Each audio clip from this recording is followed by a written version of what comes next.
భాష నేను ముందుగా చెప్పిన ప్రకారమే నేను ఆశించిన విధంగానే నేను ముందుగా కలగని విధంగానే బ్లాక్ బాస్టర్ నందమూరి తారక రామారావు గారి కెరీర్లో చిరస్థాయిగా నిలిచిపోయే చిత్రంగా నిర్మించినందుకు ఆనందంగా ఉంది.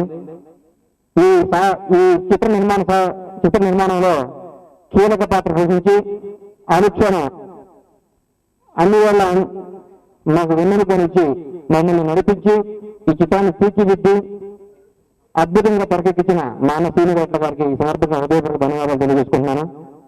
అలాగే గోపి గారికి, అలాగే సైతేశ్వర విజయ్ గారికి, తమ్మన్ గారికి, గుహన్ గారికి ఈ చిత్రాన్ని ప్రశ్నించిన ప్రతి ఒక్కరికి తెలియజేస్తున్నాను. ముఖ్యంగా ఈ చిత్రంలో ఎన్టీ రామారావు గారి గురించి మాట్లాడాలి. ఈ సినిమా మొదలుపెట్టిన దగ్గర నుంచి అయిపోయే వరకు ఆయన పర్సనల్ లైఫ్ కూడా ఈ చిత్రం కోసం సాక్రిఫైస్ చేశారు.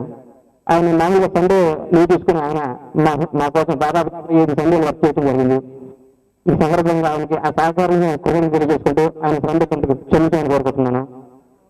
ఈ చిత్రం ఎలా ఉంది అని అందరూ అడుగుతుంటే సీరియట్ లో బాద్షా కింది వస్తుంది, నైజాంలో నాట్యం చేస్తుంది, వైజాగ్ లో వీర్ర ఊగుతుంది, ఈస్ట్ లో ఉరగదీస్తుంది, వెస్ట్ లో ఉత్సాహంతో ఉరుకులేస్తుంది, కృష్ణాలో పరవలో దొక్కుతుంది, గుంటూరులో గర్జిస్తుంది. టోటల్ గా బాద్షా బ్లాక్ బాస్టర్ అయింది. ఆంధ్రప్రదేశ్ లో 4 రోజుల నుంచి ఇద్దరు కలిస్తే మాట్లాడుకున్న మాట బాద్షా గురించి, 4 కలుస్తుంటే తెచ్చుకునేది బ్లాక్ బాస్టర్ గురించి. ఈ చిత్రం నిర్మించడానికి నాకు గర్వంగా ఉంది.